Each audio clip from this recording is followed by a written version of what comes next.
السلام عليكم ورحمة الله وبركاته. بسم الله الرحمن الرحيم، والصلاة والسلام على سيدنا محمد، اللهم صل وبارك عليه. ازيكم يا حبايب قلبي، عاملين ايه؟ يا رب تكونوا بخير. النهاردة هنعمل احلى واطعم كنافة بالمانجا، شكلها تحفة وطعمها تحفة. وزي ما انتم شايفين كده الكنافة بتاعتنا جوسي وطرية، بتنزي مانجا كده، بسم الله ما شاء الله، اللهم صل وبارك. قبل ما نبتدي الفيديو، ما ننساش حبايبي لايك وشير والاشتراك في القناه، واللي مشتركش يشترك، وشيروا لكل حبايبكم واصحابكم. المقادير بتاعتنا سهله وبسيطه. اول حاجه هنجيبها نص كيلو كنافه. نص كيلو كنافه مفرزينها في الفريزر. وبعد كده اسهل طريقه لتكسير، نكسر الكنافه وهي في الكيس، بس تكون متفرزه بقى لها يومين ولا حاجه. لو انت مش مفرزاها هتقطعيها بالسكينه قطع صغيره او بالمقص تقصيها، ماشي، او تطحنيها في الكبه. لكن الطريقه دي سهله وبسيطه وممكن اي حد يعملها. بتطلعي زي ما انت شايفه كده وتكسري فيها، فالكنافه كلها بتاعتنا ايه هتتكسر وتبقى قطع صغيره جدا. تمام. ونبتدي بقى ايه نستخدمها اهي بسهوله اهي، مفيش اي مشكله. طلعناها من الكيس اهي، زي ما قلت لكم اسهل طريقه لتكسير الكنافه من غير اي مجهود. بعد كده الكنافه بتاعتنا هنبتدي نحمرها. هنحمرها على البوتاجاز. هنجيب نص كوبايه سمنه ومعلقه، للامانه انا حطيت معلقه كمان. وبعد كده هنبتدي نحمر الكنافه بتاعتنا، او ممكن نحطها في البوتاجاز، نحطها في الصينيه ونرش عليها نص كوبايه السمنه بردك ونقلبها ونحطها في الفرن. وبعد كده كل 5 دقايق نطلعها ونقلبها شويه لحد ما تتحمر. لكن انا بفضل الطريقه دي، اسهل وسلسه، والكنافه في ايدك وبتبتدي تحمري فيها وتكون قدام عينك. بتقعدي تقلبي فيها باستمرار، بسم الله ما شاء الله، لحد ما تديكي اللون الذهبي اللي انت عايزاه اهو، اللهم صل وبارك. تمام، ده اللون، احلى لون للكنافه، اللون الذهبي ده. بعد كده هنفضيها ببوله ونسيبها الكنافه بتاعتنا تبرد لحد ما نكمل بقيه الوصفه. هنجيب حوالي كيلو مانجا، اي نوع مانجا موجود في السوق، وهتقشري المانجا وتقطعيها مكعبات. والجزء الباقي يعني الجزء الباقي هنضربه في الخلاط او في الكبه. عايزينه يبقى بويريه، يعني اكنها مهلبيه مانجا، يكون تخين تخين شويه زي المهلبيه كده بالظبط. ماشي. هنقشر المانجا زي ما انا قلت لكم، وهنقطعها قطع مكعبات. وباقي المانجا زي ما اتفقنا اهي نقطعها كده. وبعد كده ناخدها بايه القطع الشرايح دي هنقطعها مكعبات. وباقي الكميه هنعملها بيوريه في الخلاط، ونحط لها معلقتين سكر زي ما انتم شايفين كده اهو. والسكر ده بقى وحوالي معلقتين ميه. انا حطيت بالكوبايه كده حوالي معلقتين ميه تمشي بس الخلاط. انا عايزاها مانجا تقيله قمت زي المهلبيه. بعد كده هجيب بقى الكريم شانتيه اللي انا هجهزه، كوبايه كريم شانتيه خام من نوع كويس، واحط وهجهز كوبايه ميه متلجه، ولو فيها قطع تلج، بس انا ما كانش عندي تلج، هنحطها ميه بتلج بتدي نتيجه افضل في الكريم. وهنحط معلقتين سكر، والسكر زي ما قلت لكم قبل كده ده اختياري، تزودي بقى عن المعلقتين تنقصي عن المعلقتين، دي بتاعتك انت بتحبي السكر ازاي. ماشي. وبعد كده هنبتدي نضرب في الكريمه لحد ما ناخد كل كميه الميه اللي احنا حاطينها. ولو عايزين نخلي الكريمه بتاعتنا غنيه اكتر، ممكن نستخدم لبن متلج. تمام. وهنضرب الكريمه زي ما انتم شايفين كده لحد القوام اللي احنا عايزينه. بعد كده الكنافه دي حطينا لها معلقتين سيرم شربات كنافه، كوبايه الا ربع سكر، على تلت كوبايه ميه. ولما يغلوا هنحط عصره ليمونه ويغلوا حوالي 7 دقايق. وبعد كده نستخدمه. انا استخدمت نص الكميه دي بعد ما بقت سيرم او شربات. ممكن تستخدميها كلها، قلت بردك السكر حسب مزاجك انت، تزودي عسل تزودي السكر، دي بتاعتك انت. بعد كده رصيت الكنافه في الصينيه، وهحط نص الكريمه. ممكن اعمل في بولات واحط بردك نفس الحكايه بالتبادل، كريمه كنافه كريمه بيوريه مانجا زي ما احنا شايفين. ده بيوريه المانجا اللي احنا عملناه، ولا حطيته على النار ولا حطيت له جيلاتين ولا اي حاجه، زي ما هو بالظبط بسمكه اللي انا عملته. مش هحطها على النار خالص، اخلي المانجا بتاعتي فريش والبيوريه يبقى فريش. هنحط بقى قطع المانجا بتاعتنا زي ما احنا شايفين كده اهي. تنقصي المانجا، تزودي المانجا دي بتاعتك انت. انا حطيت عشان حاطه بيوريه حطيت كام قطعه كده، ما كترتش. بعد كده هصب بقيه الكنافه بتاعتي اهي. لو في بولات هتعملي نفس الطريقه، بوله كنافه، بوله كريمه، وبعدين المانجا، وبعدين الكنافه تاني، وبعدين نحط بيورين مانجا وقطع كنافه. تمام. وهنظبطها اهي. بسم الله ما شاء الله اهي. بمنتهى البساطه اهي وسهوله هتعملوها.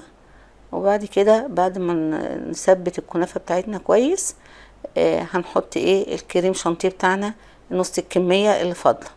تمام. لو حبيتي تزودي عن كوبايه كريم شانتيه وتزودي الكريمه شويه وتخلي الكنافه بتاعتك غنيه بالكريمه اكتر، هتستخدمي حوالي كوبايه ونص كريم شانتيه خام. بعد كده هنحط بقى الكريمه بتاعتنا اهي، ونبتدي ايه نفردها على الكنافه. اسهل طريقه بقى لفرد الكريمه انت تكتبي المعلقه وتفردي، هتلاقي ايه تتفرد معاكي بسهوله، وتلاقيها تفرد بسهوله ويسر بسرعه. تفردي وبعد كده ايه بعد ما تفردي كده عايزه تسويها تبلي المعلقه ميه وتبتدي تفردي تاني كده، بتتفرد معاكي بسهوله اهي ما شاء الله. بليتها ميه تاني اهي وابتديت اظبط فيها. تمام. كريم الشانتيه بتاعنا ده خامته كويسه انه مسحش مني، هو انا بشتغل بيه ما حطيتوش في التلاجة، وانا بشتغل بس اهم حاجه درجه حراره المطبخ تبقى كويسه وما يكونش البوتاجاز شغال. وبعد كده ابتدي بقى بيورين مانجا اللي انا بقيته بقى الكميه اللي انا عاملاها بقيتها. بص اللهم صل وبارك. بس انا بعد ما ضربته في الخلاط او تضربيه في الكبه هتحطيه في التلاجة. تمام يبقى ساقع. وبعد كده ايه هنفرده. بسم الله ما شاء الله كميه حلوه اهي. يعني ممكن تحطي بيورين مانجا بس وما تحطيش قطع مانجا، ممكن تحطي دي بتاعتك انت. تمام هيتفرد بسهوله. اللهم بسم الله ما شاء الله. هنبتدي بقى نحط قطع المانجا بتاعتنا اهي. حطي بقى زودي الكميه عن كده دي بتاعتك انت. ممكن بقى ايه هنحط مع المانجا كريز، نكسر لون المانجا شويه. كريز فريش موجود في السوق دلوقتي بكتره. لو انت عايزه تستخدمي كريز مجفف استخدمي، عايزه تستخدمي عنب تستخدمي. التزويق ده بتاعك انت يعني براحتك. ممكن ما تحطيش كريز خالص، يعني دي حاجه براحتك انت. ممكن تزودي كميه المانجا عن كده. هنبتدي بقى نحط بقى الكريز والمانجا لحد ما نخلص الكميه اللي ايه اللي انا عاملاها. وبعد كده تمام كده اروح حاطه بقى الصينيه بتاعتي دي حوالي كده ساعتين في التلاجة، تاخد مع نفسها كده المانجا مع الكنافه مع الكريمه، عشان الكنافه بتاعتنا تبقى ايه متشبعه كده بالكريمه وبالمانجا. وبعد كده بقى نطلعها ايه نبقى نقطعها وناكلها بألف هنا وشفا. تمام. طريقه سهله وبسيطه ومفيش اسهل من كده اهي، متناول اي حد ممكن يعملها. بسم الله ما شاء الله اللهم صل وبارك اهي. بصوا طبقات المانجا بسم الله ما شاء الله اهي تحفه تحفه تحفه. تجيها بقى في التلاجة ساعتين زي ما قلت. وبعد كده ايه هنطلعها اهي. هنبتدي بقى نقطعها، واحنا بقى بنقطعها ندعي الدعاء: اللهم اطب بنا وبعبادك المستضعفين في كل مكان، وقنا واصرف عنا شر ما قضيت يا رب العالمين، يا مغير الأحوال غير حالنا الأحسن حال.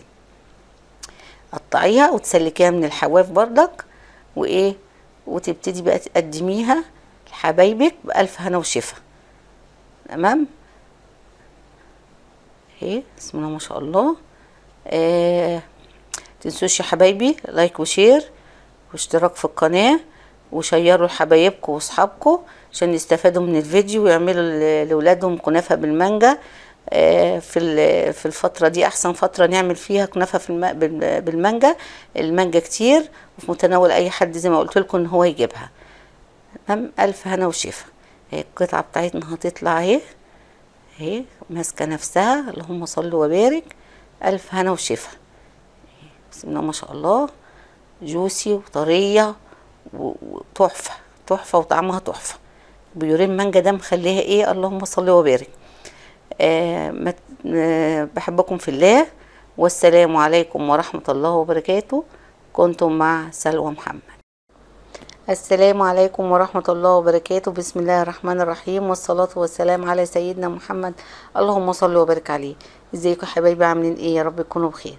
النهاردة هنعمل احلى واسهل واطعم كسكسي ممكن نعمله، فهنعمله في اقل من نص ساعة. هنعمل احلى طبق كسكسي بالسكر والسمنة، ولو عايزين نضيف لبن كمان عشان تبقى وجبة غذائية متكاملة. ممكن نعملها لاولادنا وحبايبنا في الفطار، ممكن نعملها في العشاء.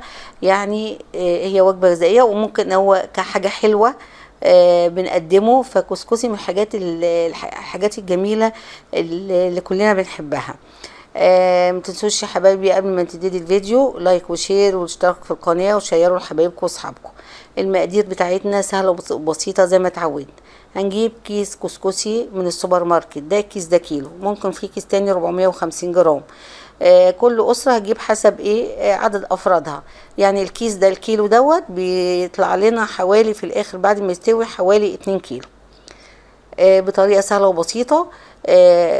الكيس ده حوالي 6 كوبايات، كل كوباية بتاخد حوالي 3/4 مية. هو مكتوب عليه كل كوباية هتحطي معلقتين سمنة. طبعا كتير قوي، المادة الدهنية ديت هتبقى كتير قوي، فاحنا هنعمله بطريقة اسهل بكتير من اللي هما بيعملوها اللي مكتوبة على الوصفة على الكيس.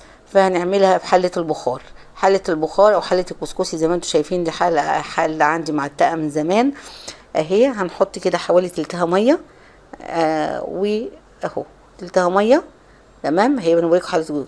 ممكن بقى لو ايه، وبص الحله من جوه بتبقى مخرمه ازاي، خرومها حتى صغيره جدا. طب لو انا ما عنديش حله البخار او حله الكسكسي اعمل ايه؟ هجيب مصفى كده واجيب حله تحتها.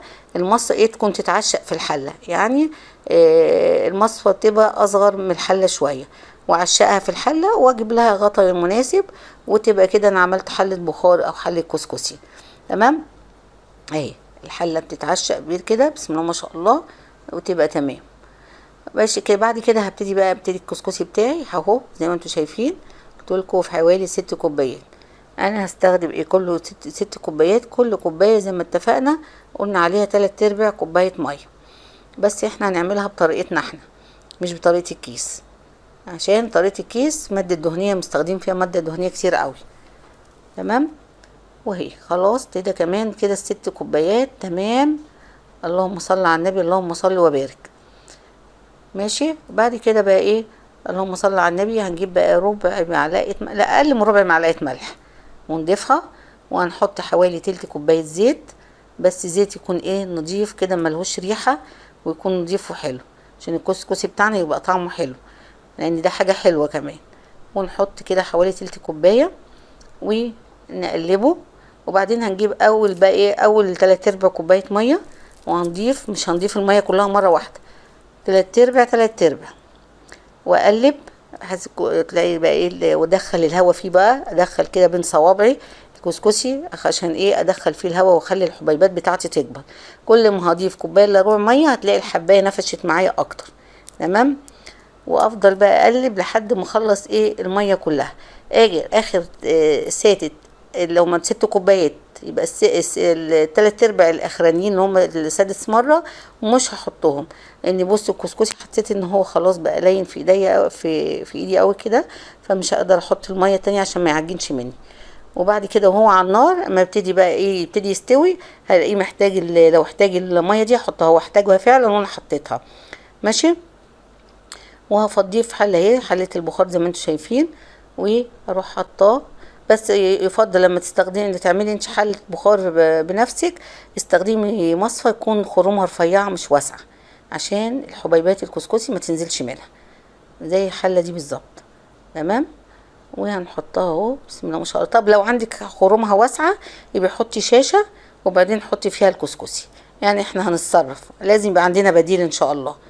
وهنحط نغطي بقى الكسكسي، بس لازم نوارب الحله عشان الكسكسي بتاعي ما يعجنش. واقلب فيه مره ولقيته ان نحتاج ال3/4 الميه حطيته اهو لحد بقى الكسكسي بتاعي كده بسم الله ما شاء الله اللهم صل وبارك استوى اهو وبقى مفلفل، والحبايه بحبتها وعلى الاكل زي ما بيقولوا ما شاء الله. مليت الطبق زي ما انتم شايفين. طبعا بتغرفي على قد ما انت عايزه بقى، كل واحد عايز طبق كبير طبق صغير، بتحطي اللي انت عايزاه. هتحطي معلقه، حوالي معلقه سمنه بلدي كده مليانه كده صغيره، او عايزه تحطي اكتر حطي، دي حاجه براحتك. وحتى البخار طالع اهو، هتقلبيه، هو السمنه هتسيح اوريدي من البخار، مش هتحتاجي انك تسيحي السمنه. وبعد كده بقى نبتدي تحطي بقى سكر بودر او سكر خشن اللي انت عايزاه. يفضل سكر بودر. وبعد كده لو عندك اي شويه مكسرات، جوز الهند، سوداني، زبيب، اي مكسرات من رمضان، زوقي بقى الطبق بتاعك. ما عندكيش مكسرات خالص، هو اللهم صل وبارك، الف هنا وشفا، هو مش محتاج. ولو كمان عايزه تخلي الوجبه الغذائيه بتاعتك متكامله اكتر لولادك وحبايبك، ممكن تحطي عليه لبن، ودي حاجه اختياريه. وبس، والف هنا وشفا. مننساش يا حبايبي واحنا كده بنقول الدعاء: اللهم اطب بنا وبعبادك المستضعفين في كل مكان، وقنا واصرف عنا شر ما قضيت يا رب العالمين، يا مغير الاحوال غير حالنا لاحسن حال. بسم الله ما شاء الله، الف هنا وشفا، ربنا يحسن ما بين ايدينا وايديكم. مفيش اسهل من كده واحلى من كده. يا رب لو الفيديو عجبكم تشيروا الفيديو لاصحابكم وحبايبكم، ولايك وشير، وبحبكم في الله، والسلام عليكم ورحمة الله وبركاته. كنتم مع سلوى محمد.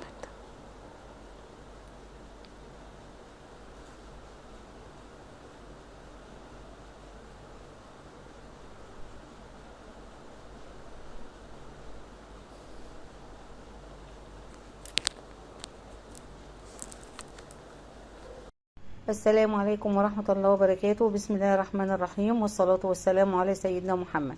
ازيكم يا حبايبي، عاملين ايه؟ النهارده ان شاء الله نعمل كيكة الجيلي بالكريم شانتيه. دي من الكيكات اللي كلنا بنحبها، صغيرين وكبار. وحبايبك تفرحي بيها حبايبك وولادك. من الحاجات اللي بتقدم ساقعة وسهلة الهضم، طعمها تحفة وشكلها تحفة. قبل ما نبتدي الفيديو ما تنسوش اللايك والشير والاشتراك في القناة عشان يجيلكوا كل جديد. المقادير بتاعتنا سهلة وبسيطة. ايه عبارة كيكة، هتعمل كيكة عادية خالص.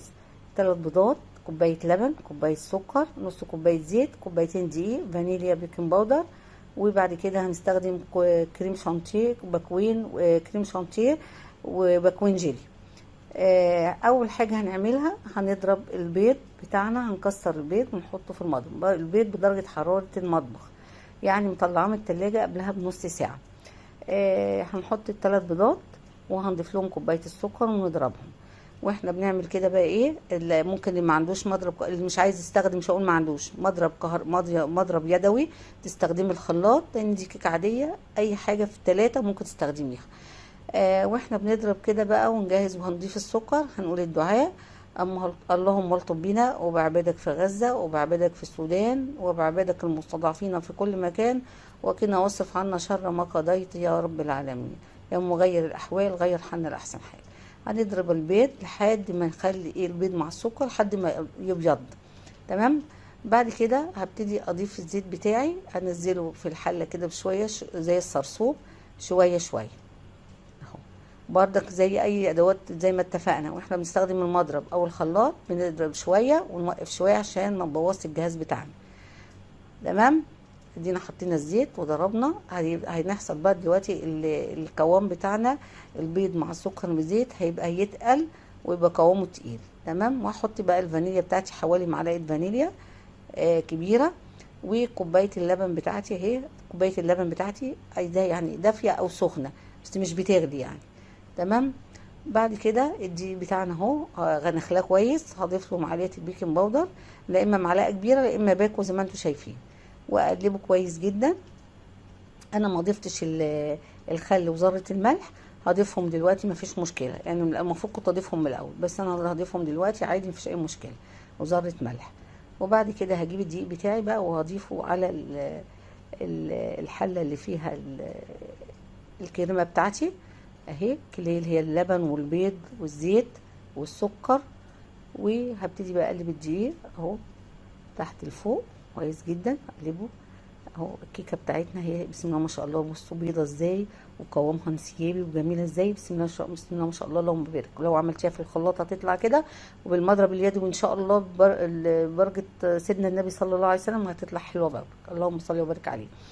بعد كده هنجيب الصينيه زي ما انتم شايفينها كده، صينيه كبيره 40 في 25، لان انا مش عايزه الكيكه بتاعتي تبقى عاليه، انا عايزاها تبقى ايه متوسطه كده، عشان ايه هعمل ايه، لا لسه هحط الكريم شانتيه ولسه هحط الجيلي. تمام. فانا جبت صينيه كبيره، دهنتها بالزيت.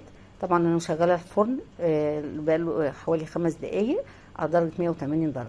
احط الكيكه واهز الصينيه، وبعد كده ايه هدخلها الفرن.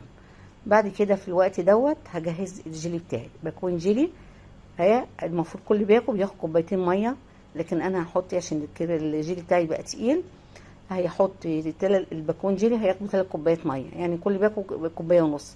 فاجيب كوبايتين بيغلوا اهم، بيغلوا هم زي ما انتم شايفين، واحطهم واقلبهم كويس جدا. وبعد كده هجيب كوبايه ميه ساقعه من الفريزر متلجه وهضيف عليه عشان ابرده. ممكن انا لو عايزه اضيف سكر هضيف معلقتين سكر، هيظبط الجيلي بتاعي يبقى كويس جدا. لو انت تحبي الحاجه مسكره زودي اكتر معلقتين، انا ما ضفت السكر خالص. انت عايزه يبقى مظبوط هتحطي معلقتين. وادي كوبايه الميه الساقعه اهو، يبقى انا كده خدت 3 كوبايات. بعد كده هركن الجيلي بتاعي في درجه حراره، تكون درجه حراره بعيد عن الحراره، يعني في مكان متجدد التهويه، مش هحطه في التلاجة عشان ما يمسكش. بعد كده هجهز الكريم شانتيه بتاعي. دي كوبايه كريم شانتيه حوالي 125 جرام، يعني حوالي 8 كيلو. ده كريم شانتيه خام من نوع كويس، وهحط له معلقتين سكر. تمام. وعشان هو مبقاش فيه سكر، وكوبايه ميه ساقعه متلجه بردك من الفريزر، او كوبايه لبن متلج. انا استخدم ميه ساقعه متلجه، لو عايزه تستخدمي لبن متلج مفيش اي مشكله. انت كده انت بتزودي اللبن بترفعي القيمه الغذائيه اكتر بتاعه ايه الكيكه اللي بتقدميها لحبايبك. وهتضربي بقى الكريم شانتيه شويه شويه، لو احتجتي الميه ما تحطيش الكوبايه كلها، جايز الكريم شانتيه بتاعي بيختلف عن بتاعك، فانت هتحطي شويه شويه لحد ما تحصلي على ايه القوام اللي انت عايزاه. ماشي. انا الكوبايه بتاعتي دي بالظبط، كوبايه الكريم شانتيه خدت كوبايه الايه الميه المتلجه ديت. تمام.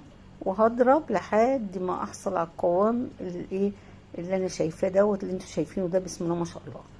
وهحطه في التلاجة. بعد كده الكيكه بتاعتي طلعت. طبعا جربت بالخله قبل ما اطلعها بتاعت الشيش، وما طلعتش فيها حاجه، تبقى الكيكه استوت بتاعتي.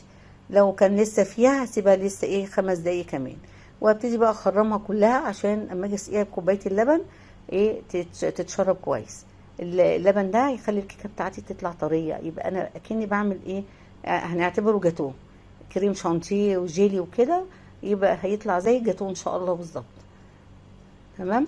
وممكن دي تعمليها يكون جايلك ضيوف ولا حاجه هتشرفك، اكنك بتعملي جاتوه، لان الجاتوه اسعاره بقت خياليه. لما تعملي حاجه زي كده، حاجه حلوه وشكلها حلو وشكلها تحفه وشكلها خطير وطعمها تحفه، فهتشرفك قدام حبايبك وضيوفك. بعد كده هنحط الكريم شانتيه في كيس، وممكن ما نحطوش في كيس، نحطه على طول على الكيكه وبالمعلقه او بالسباتيولا، ونبتدي ايه نسويه. انا كده كده مش عايزاه يبقى ايه متساوي قوي، لان دي مش تورتايه، انا لسه هضيف جيلي من فوق اهو بالمعلقه كده، هقعد ايه اظبطه لحد ما الكيكه كلها تتغطى بالكريم شانتيه. تمام.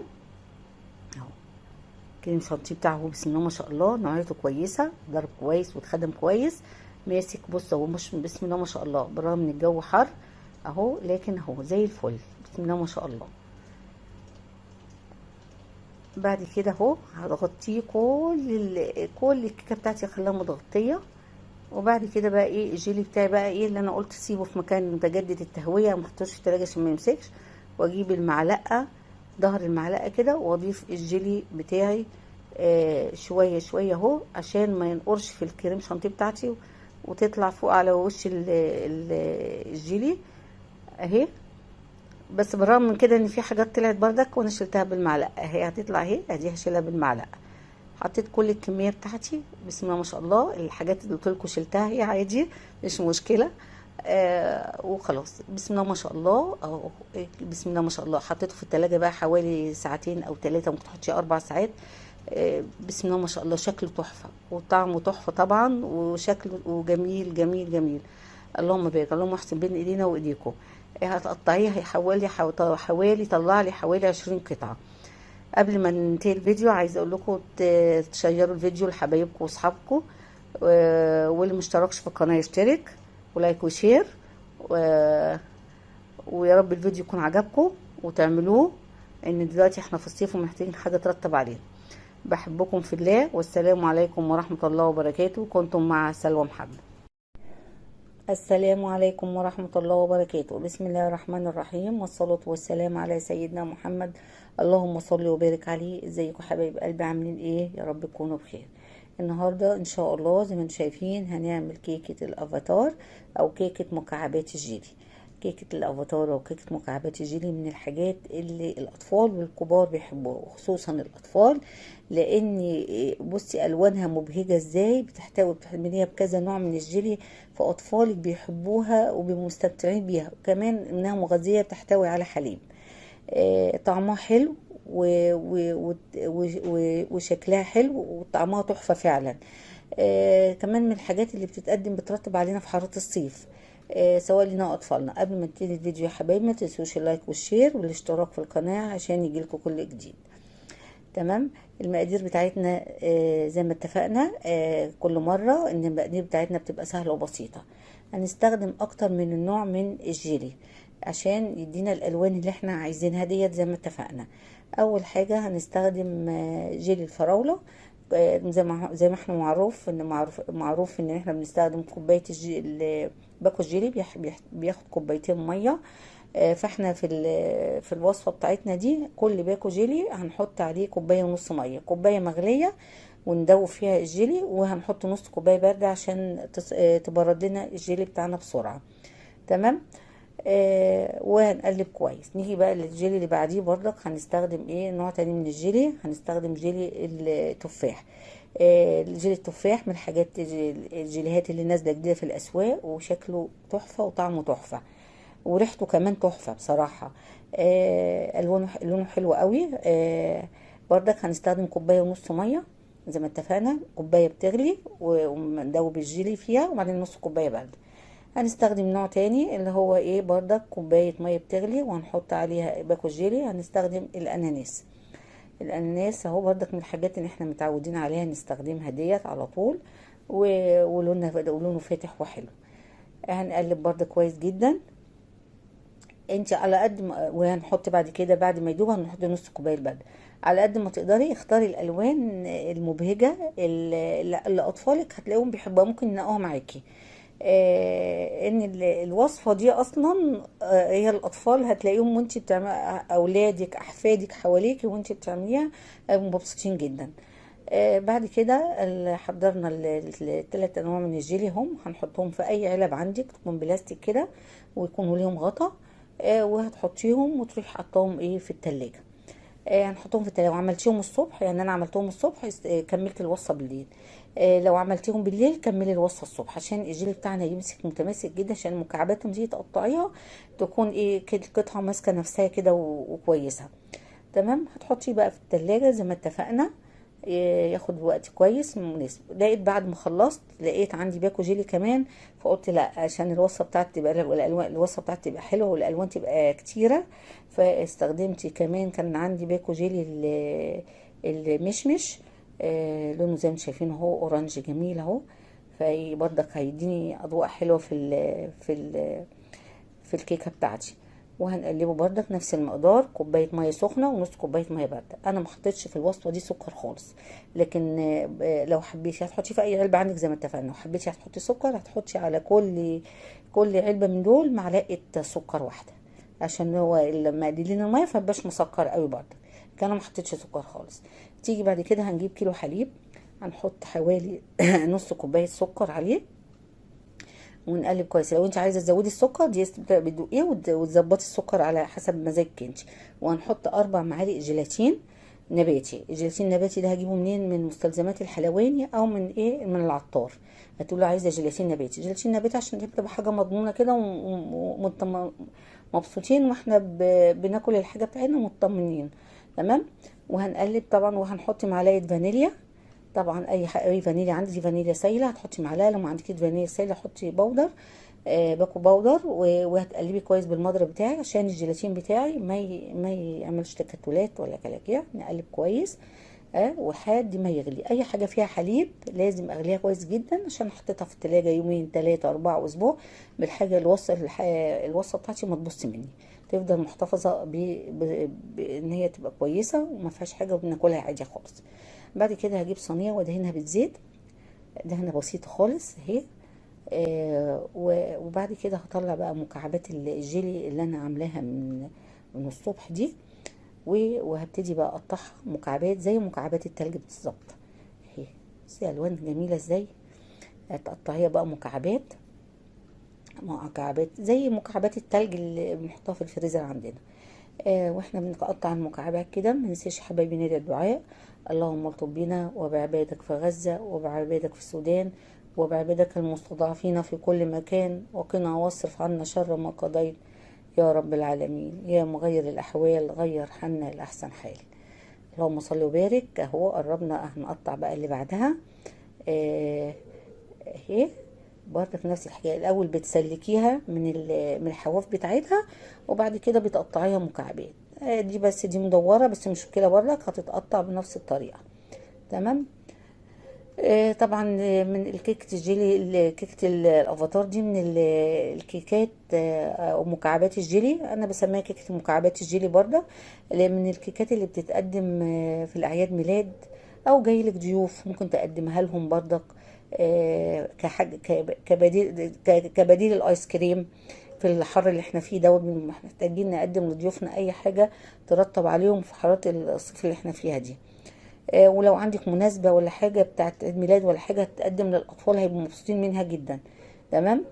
وبتدي كمية كويسة، يعني الكمية دي 4 كوبايات حليب، كيلو حليب و4 بواكي جيلي هتعملي كمية كويسة جدا. ممكن لو انت عايزة تعملي الكمية نص الكمية هتستخدمي 2 حليب ومعلقتين جيلاتين، وهتقللي السكر ل1/4 كوباية، او السكر بدك بتدوقيه حسب مزاجك انت. وممكن تاخدي نص باكو جيلي من الباكوات دي، او تستخدمي باكوين جيلي او 3 بواكي جيلي، يعني حسب الحاجة دي بتاعتك انت بقى. تمام. اهي برضك نفس الحاجة، ده اخر نوع من الجيلي ده بنقطعه، اللي هو ايه، جيلي تقريبا الاناناس. تمام. برضك بنسلك العلبة كده، وبعد كده بقى نبتدي نطلعها بالسكينة او بالسباتيولا او بالمعلقة، ونبتدي بقى نفضيهم في الصينية بتاعتنا. تمام.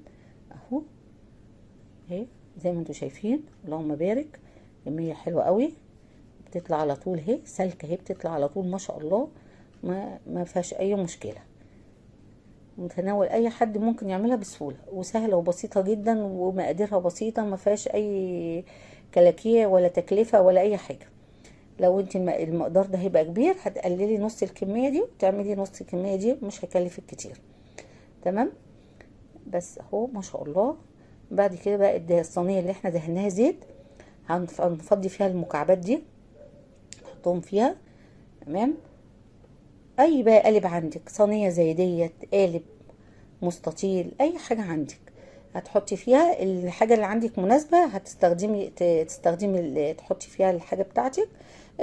سل زي مستخدمة بايركس، بلاستيك، اي حاجة عندك.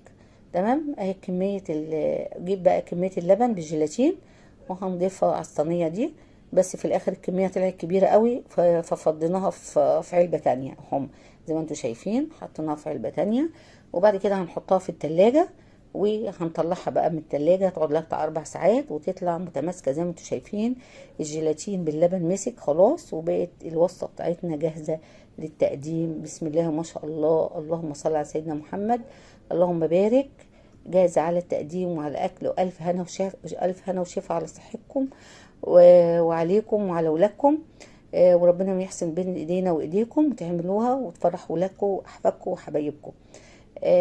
ما تنسوش حبايبي لايك وشير وتشيروا لاصحابكم وحبايبكم عشان يعملوها لاطفالهم ولحبايبهم ولضيوفهم وفي مناسباتهم يعملوها، ويقدموها لهم وياكلوها بألف هنا وشفا، وترتب عليهم في حرارة الصيف زي ما احنا اتفقنا.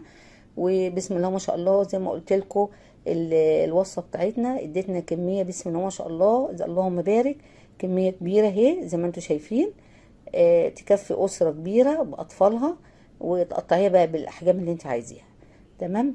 شرايح كبيره شرايح صغيره، اللهم بارك. بس بحبكم في الله،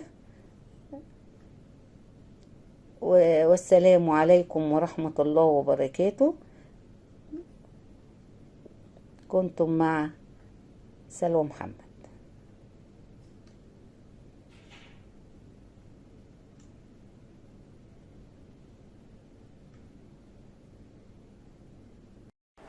السلام عليكم ورحمة الله وبركاته. بسم الله الرحمن الرحيم، والصلاة والسلام على سيدنا محمد، اللهم صل وبارك عليه. ازيكم يا حبايبي، عاملين ايه؟ يا رب تكونوا بخير. النهاردة هنعمل موهيتو الكافيهات، هنعمل موهيتو الكركديه، موهيتو الليمون، هنعمل موهيتو اي عصير مركز عندك. المهم ان احنا هنعمله باقل التكاليف، بدل ما ولادنا يروحوا يشربوه في الكافيهات ويدفعوا الشيء الفلاني، هنعملهم في البيت بطريقه سهله وبسيطه، ومقادير موجوده في كل بيت. قبل ما نبتدي الفيديو ما ننساش اللايك والشير والاشتراك في القناه عشان يجيلنا كل جديد. المقادير بتاعتنا زي ما اتفقنا هتبقى سهله وبسيطه، تمام.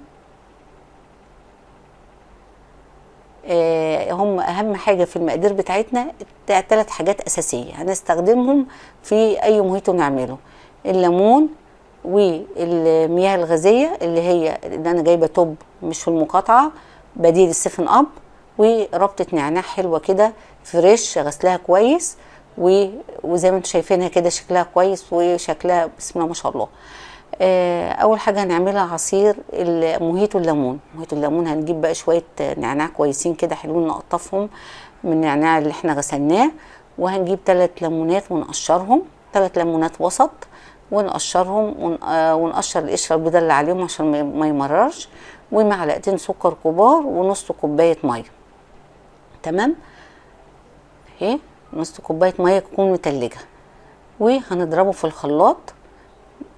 ونضربه كويس جدا لان انا عايزه اللون الاخضر الداكن، تمام. مش علشان ما استخدمش اي حاجه اضافيه تانية واكلف نفسي، انا عايزه اعتمد على الحاجات الموجوده عندي في البيت. وبسم الله ما شاء الله ادي هصفيه بالمصه، بصوا لونه اخضر حلو ازاي، اللهم صل وبارك. الكميه دي هتعمل لي كوبايتين من الموهيتو. دي اول حاجه هنعملها بقى في الموهيتو الليمون بالنعناع. هنحط عود فرع النعناع او عود النعناع، وهنحط شريحتين من الليمون نسندهم كده من ناحيتين، وبعد كده هنحط بقى كميه تلج كويسه، خليكي بقى كريمه زي الكافيهات، كتروا التلج قوي بسم الله ما شاء الله. اهم حاجه اكتر حاجه بحطوها في الكوبايه التلج، فكتري التلج على قد ما تقدري. وبعد كده اهو بسم الله ما شاء الله اللهم صل وبارك هنحط نص كميه العصير اللي احنا جاهزين، العصير المركز بالليمون بالنعناع. تحطي نص الكميه، ونص الكميه هتعملي بيها كوبايه تانية، تمام. وبعد كده هتحطي بقى، هنجيب بقى فرع ورقه نعناع تاني ونحطها، وشريحتين ليمون عشان يدينا الشكل الموهيتو بتاع الكافيهات بالظبط. وهتحطي بقى من الناحيه التانية بقى من الناحيه التانية شريحه ليمون اهي ورا التلج كده، بتسنديها ورا التلج، تمام. الكوبايه دي كانت محتاجه تلج اكتر، بس يلا بقى نبقى ما حطيناش فيها تلج كتير، بس المهم المفروض كانت تبقى فيها تلج اكتر من كده. وهنبتدي بقى نحط ايه المياه الغازيه بتاعتنا اللي هي التوب، اللي احنا قلنا ايه خارج المقاطعه بديل السفن اب. وهنحطها بسم الله ما شاء الله اهي، بسم الله ما شاء الله. بصوا اللهم صل وبارك، اهو بيبقى شكلها تحفه بقى، اللون الليمون والنعناع الغامق تحت، وبعدين اللون فاتح فوق، تدرج الالوان بسم الله ما شاء الله، تمام. بعد كده هنعمل النوع اللي بعد كده. عندي فيمتو دوت عصير مركز من مجموعه فواكه موجوده عندي من رمضان، فقلت استغل واعمل بيه موهيتو الفيمتو، تمام. هحط بردك نفس الحكايه، عود النعناع، شريحتين الليمون، كميه التلج زي ما اتفقنا نبقى كرمه في التلج زي الكافيهات بالظبط، اللهم صل وبارك. حطي بقى كميه التلج على قد ما تقدري اهي. كل الموضوع ما بيكلفش، اني هتحطي تلت الكوبايه العصير المركز، وبعدين تلج، وبعدين شويه من المياه الغازيه. وممكن لو ما عندكيش مياه غازيه ممكن تحطي صودا، يعني صودا بردك بتبقى بديل ديت، بس هتركزي السكر شويه في الايه في العصير المركز اللي انت حطاه. هتحطي تلت الكوبايه زي ما انت بتحطي كده بالظبط، وبعد كده هتكمليها المياه الغازيه اللي انت حطيتيها اللي هي ايه قدامك اهي التوب دوت اللي قلنا بديل السفن اب، تمام. ونحط بردك شريحه شريحتين الليمون ونسندهم ورا التلج عشان يدونا الشكل الحلو دوت. وبعد كده ايه والنعناع يتحط في النص. وهنبتدي بقى نحط بقى ايه الحاجه الساقعه او المياه الغازيه بتاعتنا اهي، وانتوا شايفين. شوفوا بقى بسم الله ما شاء الله اللون، تدرج الالوان بقى عامل ازاي، شكله تحفه. هنعمل بقى الكركديه، وده بقى ايه حاجه موجوده في كل بيت، بيهدلنا اعصابنا وبيظبط لنا الضغط ومفيش بيت ما فيهوش كركديه. اجيب شويه كركديه بقى حوالي 100 جرام، ربع كيلو، اقل من كده، وتغسليهم كويس. وبعدين هتحطي عليهم تغطيهم بالميه وتنقعيهم بقى في التلاجة ساعتين 3 4. المهم يديني ايه خلاصه الكركديه، اللون الداكن اللي احنا عايزينه. بعد كده هنصفيه. بعد ما نصفيه كويس هناخد بقى نحليه بقى معلقتين سكر، 3 معالق 4 معالق كبار، حسب ما انت عايزه كميه السكر، وعايزه تخلي الكركديه مسكر قوي ولا مازز شويه، دي بتاعتك انت. فانت بقى تحطي السكر على حسب راحتك. وبعد كده بقى ايه نيجي بقى نحط بردك شريحتين الليمون والنعناع بنفس الطريقه اهي، بسم الله ما شاء الله. ونحط بردك كميه التلج كميه كبيره، زي بردك بنقول كرمه زي الكافيهات، نكتر كميه التلج على قد ما نقدر. تمام اهو، بسم الله ما شاء الله، اللهم صل وبارك. ونحط بقى الكركديه او نحط النعناع وشريحتين الليمون، نسندهم ورا التلج زي ما اتفقنا. ايا كان حتى الاول مش هتفرق اهو. وبعد كده نحط ايه الكركديه المركز، والكميه دي بقى نحطها في ازازه في التلاجة ونستخدمها ايه كل ما نعوز. ماشي. واهو بسم الله ما شاء الله، اللهم صل وبارك، عشان ده هيطلع كميه كبيره مش زي الليمون، اكن حاجه عصير مركز عندي. وبعد كده حطيتي تلت كوبايه من الكركديه المركز المحلى، وهتحطي فيه بقى ايه الحاجه الساقعه اللي هي التوب بتاعتنا، بديل السيفن اب زي ما قلنا. هنحطها بقى بسم الله ما شاء الله. موهيتو الكركديه ده طعمه تحفه تحفه تحفه والله، جميل وبيهدي الاعصاب. وطعمه الحاجه المياه الغازيه ولا الحاجه الساقعه بتتحط على الكركديه وديته في حته تانية خالص. بسم الله ما شاء الله، اللهم بصي بقى تدرج الالوان كمان شكله تحفه قوي. بعد كده بقى ايه نبتدي نحط بقى في الكوبايات بتاعتنا، نزينها بقى بايه بشريحه ليمون كده حلوه يعني شايفين كده. لو عندك ليمون اخضر كمان داكن يبقى افضل من الليمون الاصفر ده، بيبقى شكله افضل كمان، بيبقى شكله احلى. هتحطيها اهي. وفي الكوبايه التالتة كمان بتاعه الكركديه. وبعد كده نحط بقى شاليمو بقى في كده، عشان بقى شغل كافيهات بقى وحاجات بقى ايه عاليه بقى اهي. تمام اهو، بسم الله ما شاء الله، اللهم صل وبارك. منساش بقى ندعي الدعاء، اللهم الطب بنا وبعبادك في غزه وبعبادك في السودان وبعبادك المستضعفين في كل مكان، وقنا واصرف عنا شر ما قضيت يا رب العالمين، يا مغير الاحوال غير حنا الاحسن حال. ما تنسوش بقى يا حبايبي لايك وشير واشتراك في القناه، واللي ما اشتركش يشترك، وشيروا لحبايبكم واصحابكم واخواتكم عشان يعملوا موهيتو الكافيهات دوت، او موهيتو الليمون او الكركديه او اي عصير مركز عندهم، ويرطبوا عن نفسهم من الحر الشديد اللي احنا فيه. وحاجه هتشرفك كمان قدام ضيوفك، مش هتوفر لك بس لاولادك لما يشربوه في البيت، هتشرفك قدام ضيوفك، حاجه تقدميها كويسه. بحبكم في الله، والسلام عليكم ورحمه الله وبركاته. كنتم مع سلوى محمد.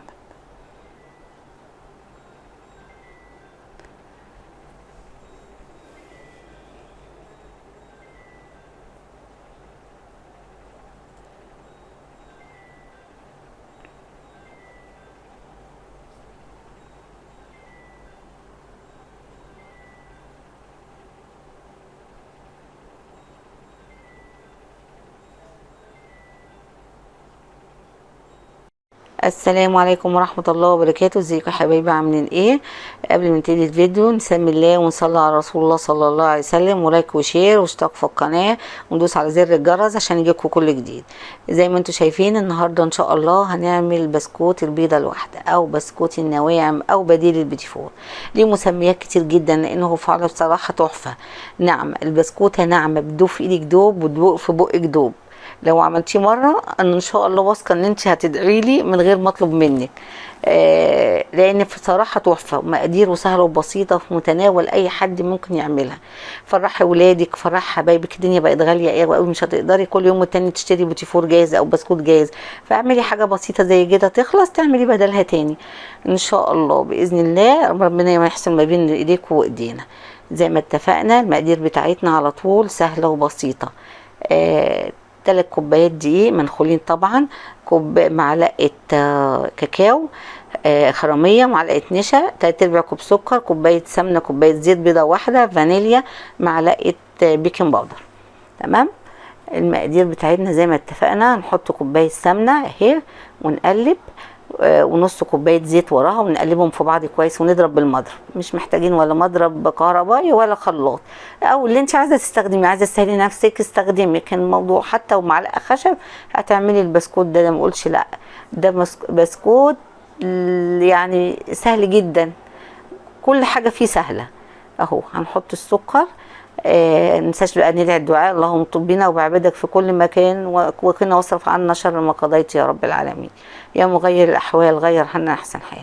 هنحط البيضه بتاعتنا، هي بيضه واحده يتيمه ما فيش غيرها، ومعلقه فانيليا كبيره، وذره ملح، وطبعا الخل دوت محسن الخير بتاعنا. الاستاذ خل ده موجود في اي المعجنات بتاعتنا الحلوه كلها، سوري البسكوت، الكيك. ده اللي بيخليك يحسن الكيكه بتاعتنا او البسكوت بتاعنا. معلقه صغيره بس من البيكنج باودر هننخلها. لكن النشا انا نخلاه اهو، معلقه نشا هرميه. النشا ده فايدته ان هو بينعم لي البسكوته بتاعتي، طلعها ناعمه كده. وبعد كده بقى نحط الدقيق شويه شويه مش مره واحده. تمام.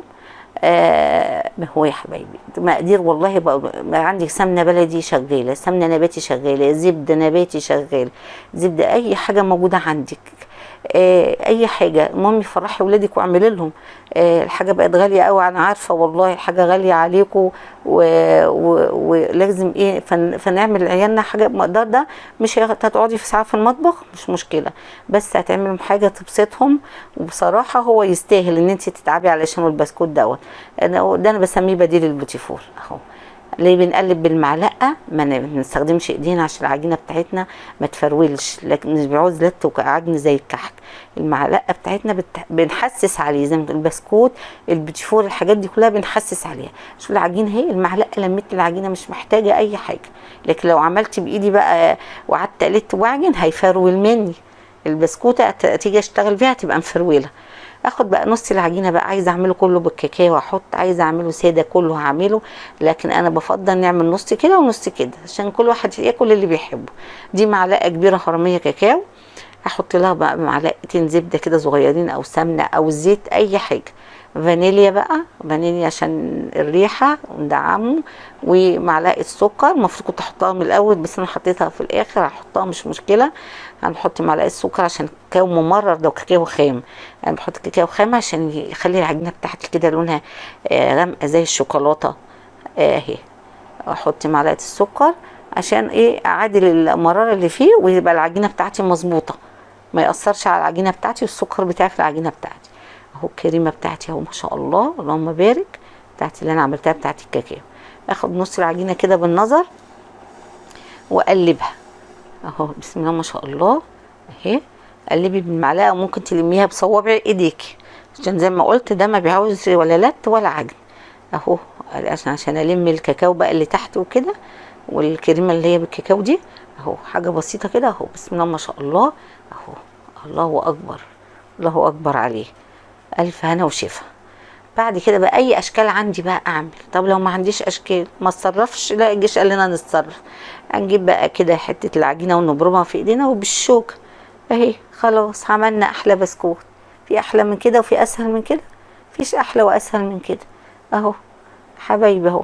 تعملي بقى لاحفادك ولولادك وتفرحيهم وتوسعي عليهم، وربنا يوسع علينا وعليكم اهو بسم الله ما شاء الله. القالب ده بقى كان عندي اخوه، انا بقول لكم البسكوت ده من 20 سنه كنت بعمله. عندي قالب واحد زي كده زي عامل شبيه قالب الكحك، كنت بخلي واحد للابيض وواحد للكاكاو، بس اتكسر مني الحمد لله، لكن ده لسه فيه البركه. فتعملي اهو اعمل واحده كمان، وبعد كده بقى اكمل العجينه كلها وارجع لكم تاني. اهو اي شكل عندك مفيش يبقى بالشوكه، نتصرف ان هم ايه، نملى بيتنا خير كده وعجينه وخير باقل التكاليف. خلصنا بقى كل المقدار بتاعنا زي ما انتم شايفين اهو. اي شكل يعجبك، لو عندك قلوب اعملي، لو عندك وردات اعملي، بالشوكه هنعمل، هنتصرف.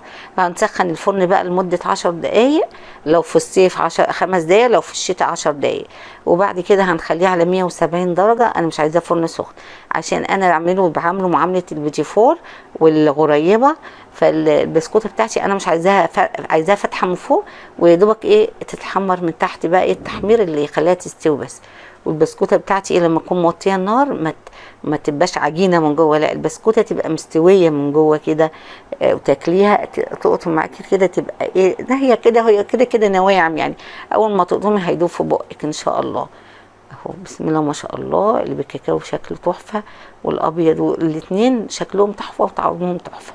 اهو بسم الله ما شاء الله. هتشوفوا بصوا مستوي من جوه ازاي، عشان النار هاديه. بطبطب عليه الحاجات اللي هي دي، البسكوتات والبتفورات والحاجات دي، انا بطبطب عليها عشان الحاجه تطلع معايا حلوه كده وطعمه. طبعا يا حبايبي ما تنسوش تشيروا الفيديو لحبايبكم واصحابكم عشان يستفادوا من الفيديو. اهو بوريكم تاني اهو البسكوت اهو ما شاء الله مستوي من جوه ازاي. يا رب يكون الفيديو عجبكم وتعملوه، ودعوه حلوه منكم. بحبكم في الله، والسلام عليكم ورحمه الله وبركاته. كنتم مع سلوى محمد.